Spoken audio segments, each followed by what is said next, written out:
everyone, I'm Sam. And I'm Kaitlyn. And this is Team Get Ovary It.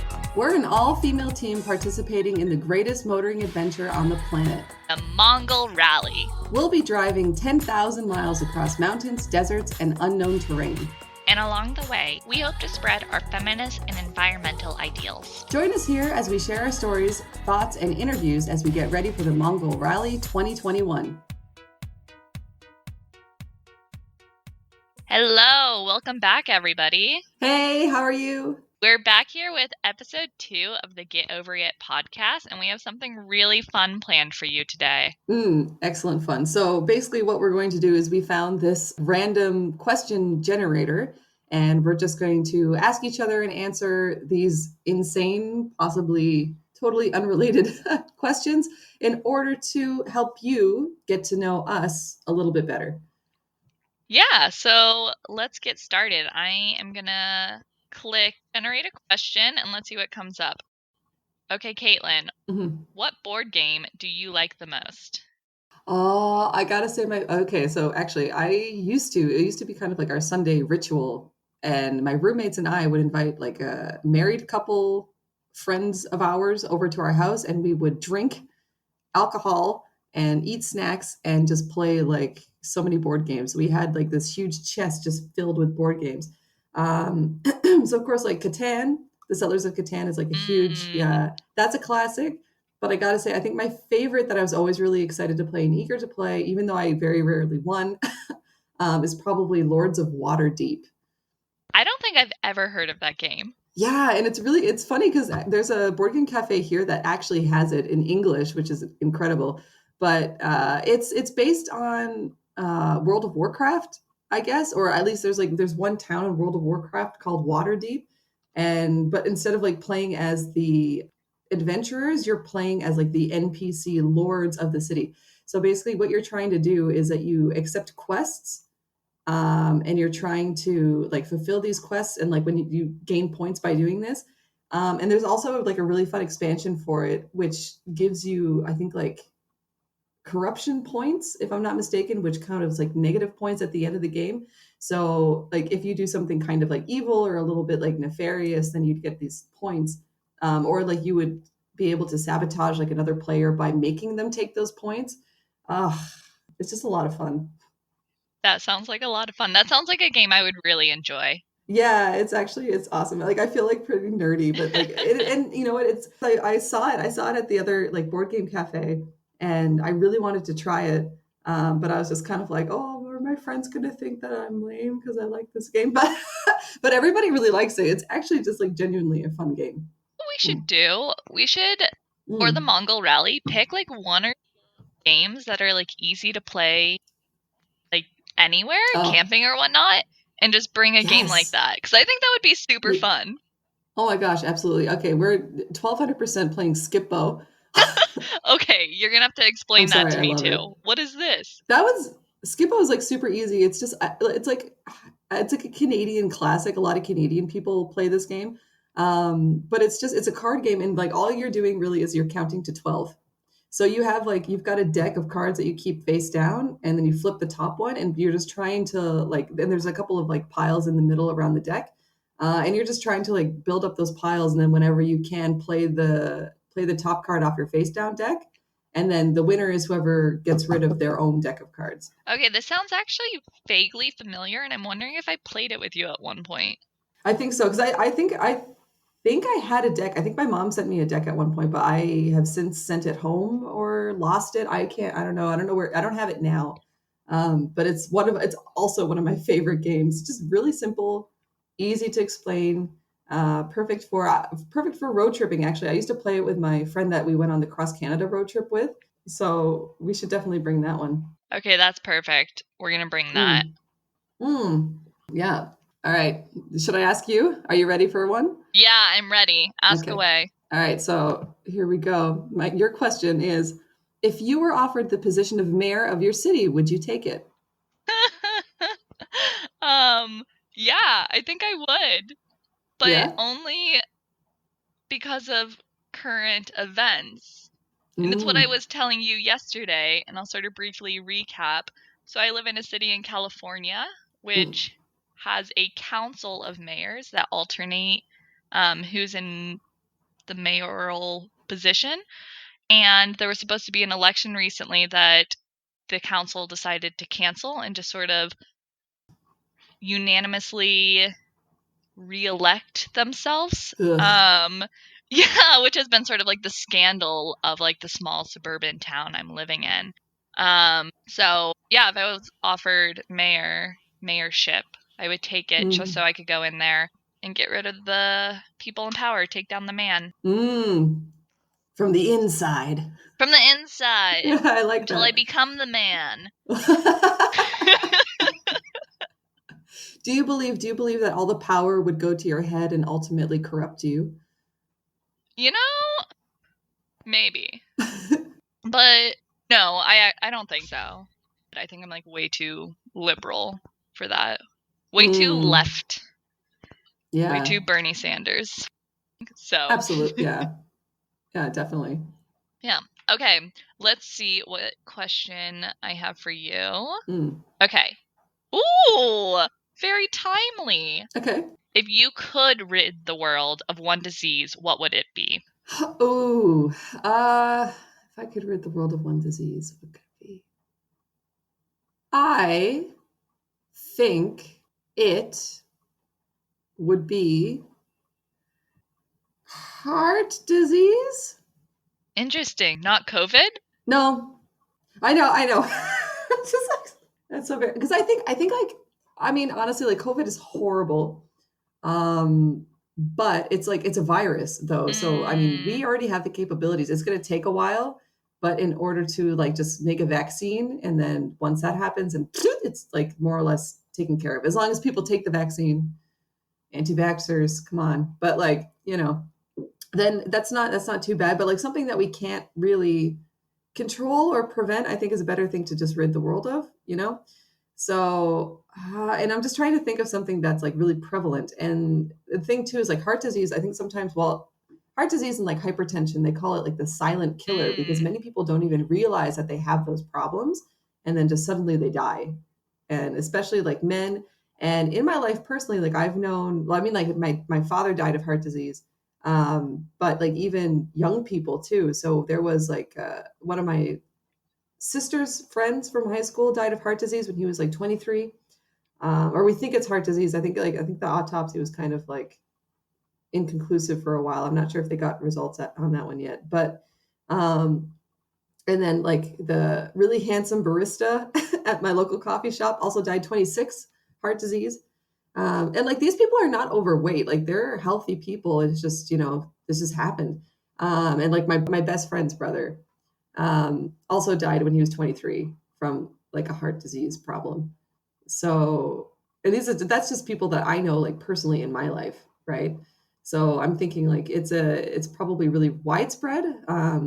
I think, what is it, like I read an old statistic one time. It's like 6 million people are living with heart disease in the United States, but it's probably higher than that. And then, like I said, like many people don't even realize that they have heart problems until, they die. And an autopsy reveals that. So I think, yeah, heart disease. Wow. I didn't realize it was that pervasive, especially in the young population.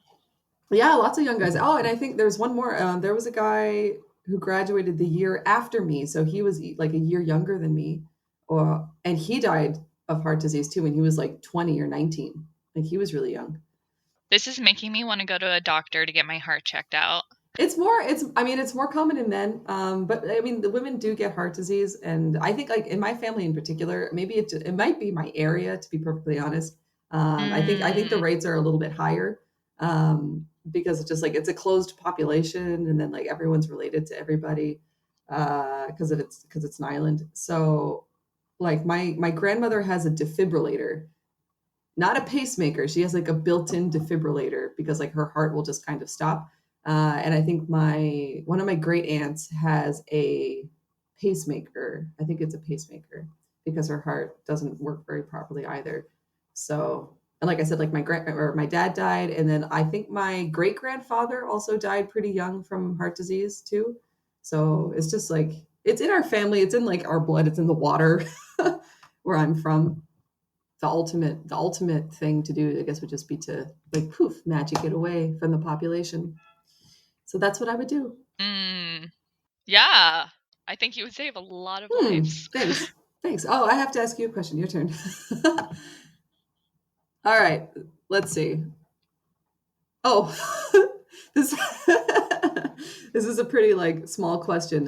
What's the size of your shoes? Oh, what are the size of my shoes? Oh, intrigue. Well, I'm trying to think of the last time I bought a pair of shoes. Oh.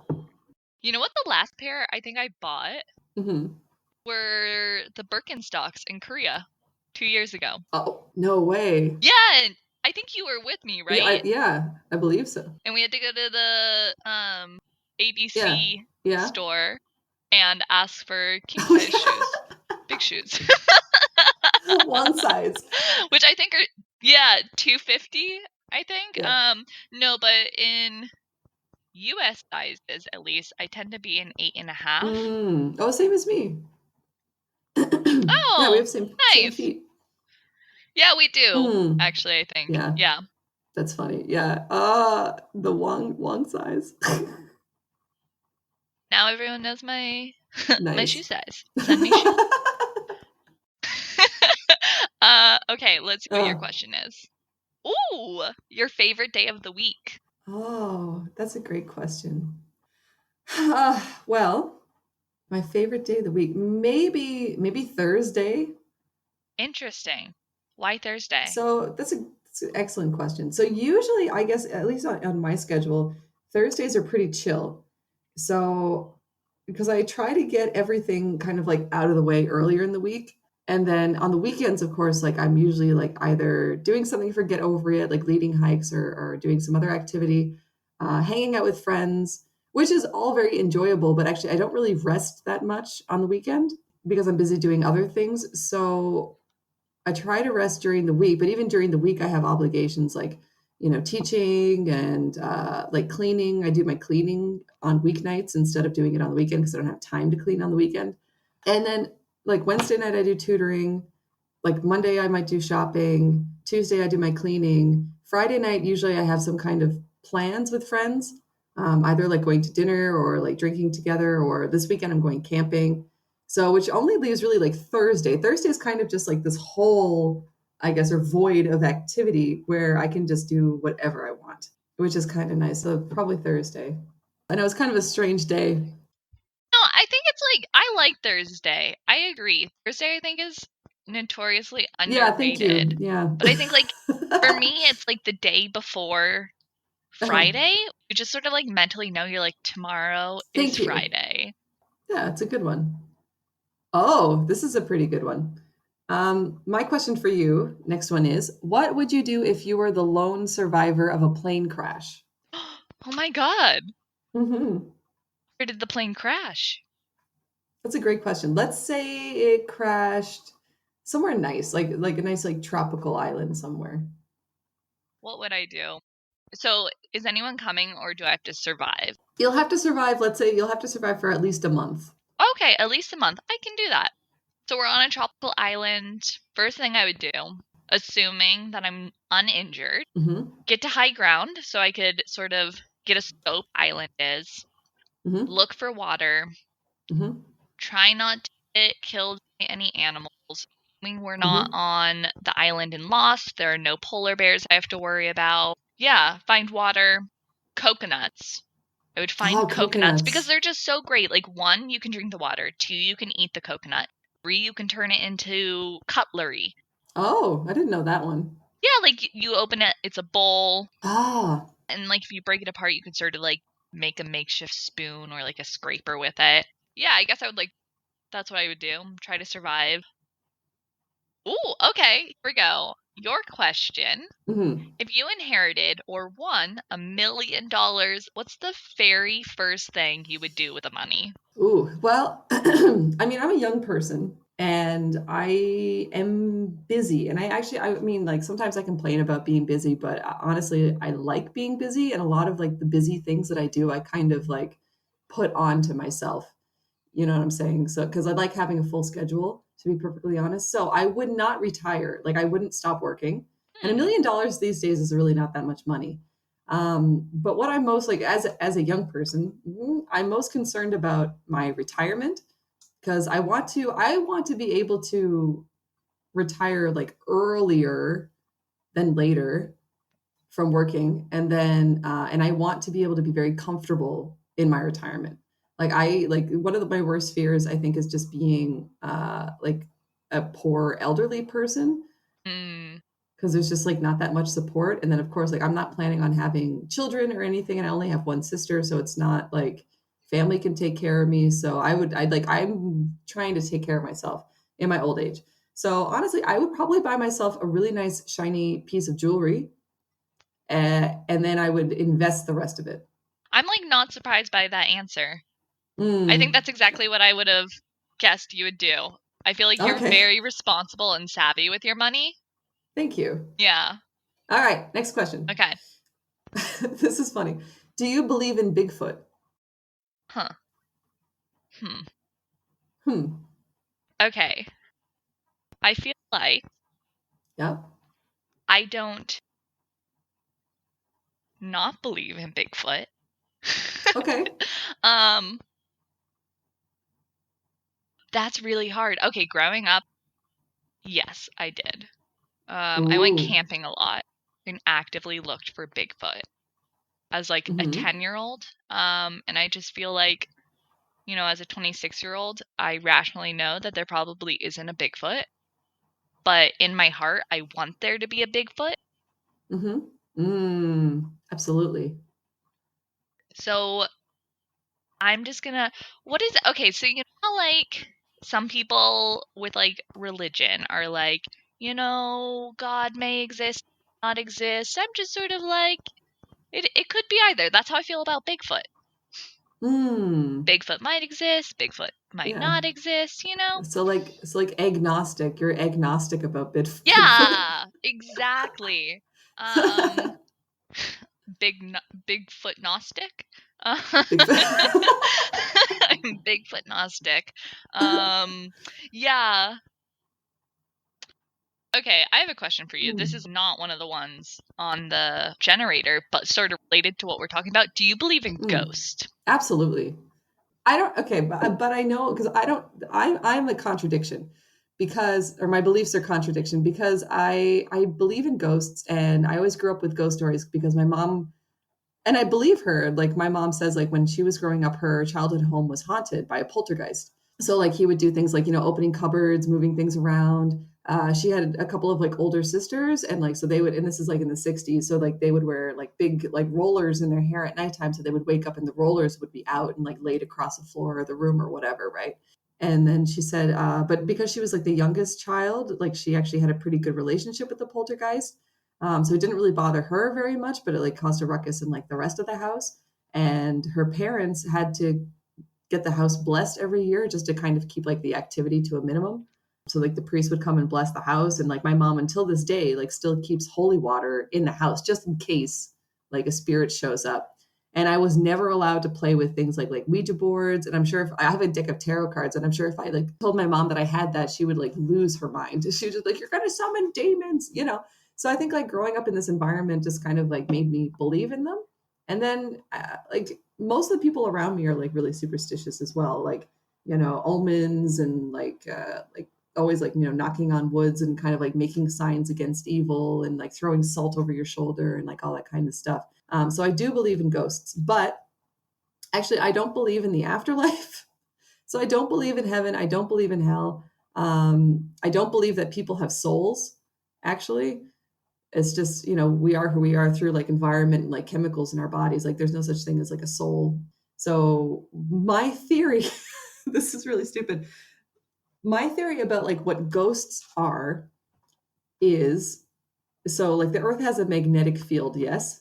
And then I feel like whenever somebody experiences something strong enough, like a strong enough emotion, especially if it's like traumatic, then it kind of imprints itself into the magnetic field and of the earth, and then that's why it kind of like loops on repeat because it's just whatever's happening at that time.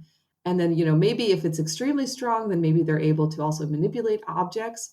And then, but I also read something that's pretty, or not read, but I heard of something that's pretty interesting. So like our eyes can actually only see a very like small amount of the spectrum, the light spectrum. So like if you think, Okay. yeah, so like it's possible that there are like beings. It could just even be actual beings and not necessarily human spirits. I'm using quotation marks here, quote unquote spirits. Um, but it could just actually be like a whole other life form that we just can't see because we can't see the spectrum that they're living on, I guess. But if we were like a mantis shrimp, you probably could see it, you know, because they have like super duper eyes. So that's what I believe ghosts are.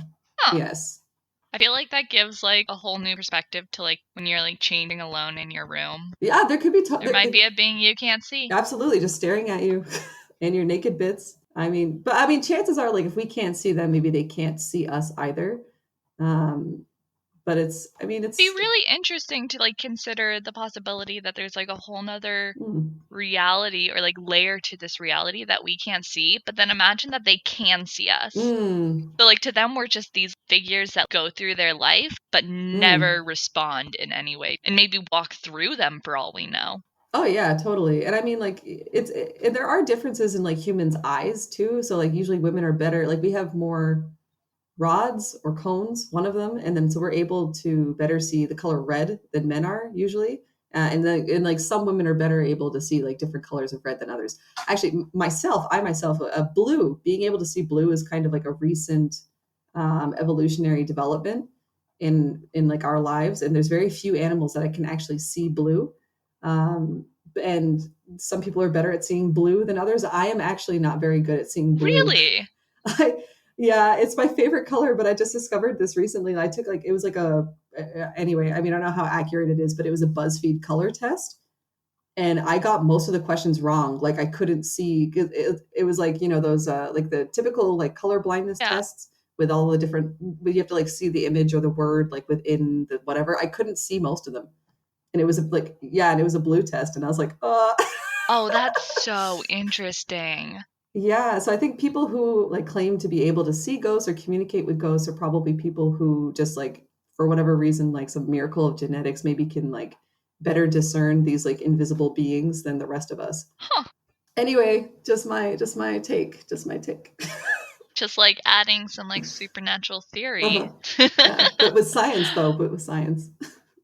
Yeah. Yeah. No, that's super Yeah, interesting. but what about you? So you believe in ghosts, but what's your ghost theory? Yeah, I believe in ghosts. I don't know if I really have a theory on it. I just have had encounters that I can't explain.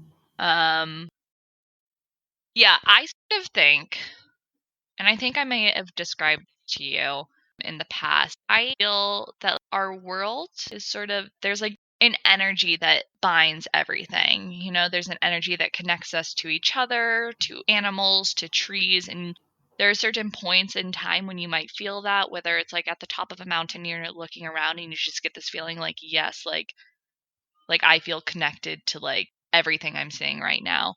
And so I feel like you had a really thought out, scientifically explained theory for what ghosts are. I'm with you on like the traumatic events, I think, create imprints in places. Like I think you can go somewhere and you can feel the energy. And like I think it happens for both strong emotions that are both good and bad. I think you go someplace like, so like for example, I once went to this temple in Thailand in the mountains, and you sort of like walked up the stairs, and as you were going there, you could just sort of feel that the energy shifted and it just became something that was super light and uplifting. And I think it's like a place that like since its creation has just been sort of love, like loving energy. And like you could feel that when you're walking in. And I think, I mean, obviously like, the same is true for other situations, like where a traumatic event happens somewhere. I think like when you go to that place, you can sometimes still feel the energy of that trauma there. So yeah, that's sort of my take. Yeah. Yeah, no, and I totally agree with you on that, especially places having certain energies. That's absolutely true. Yeah, I don't know. I think like people are kind of like So some people are more sensitive than other people to that. But also, I think everybody does have like at least some kind of like basic capability, I think, of sensing feelings and like sensing feelings and like energies and whatever. Because I mean, everybody talks about that sometimes. Like, oh, I got a weird feeling, or I thought I felt somebody watching me, or I just like, even like the kids these days, they say vibe, right? I like the vibe of that place. No, that's so true. Yeah. But Cool. This has been fun. It's been really fun. Yeah. Yeah, I hope everyone listening enjoyed it as much as we enjoyed answering the questions. Yes, and I hope you learned something weird about ghosts. Yeah, thanks for tuning in again. Absolutely, and it's always a pleasure, of course. And catch us next time. Bye.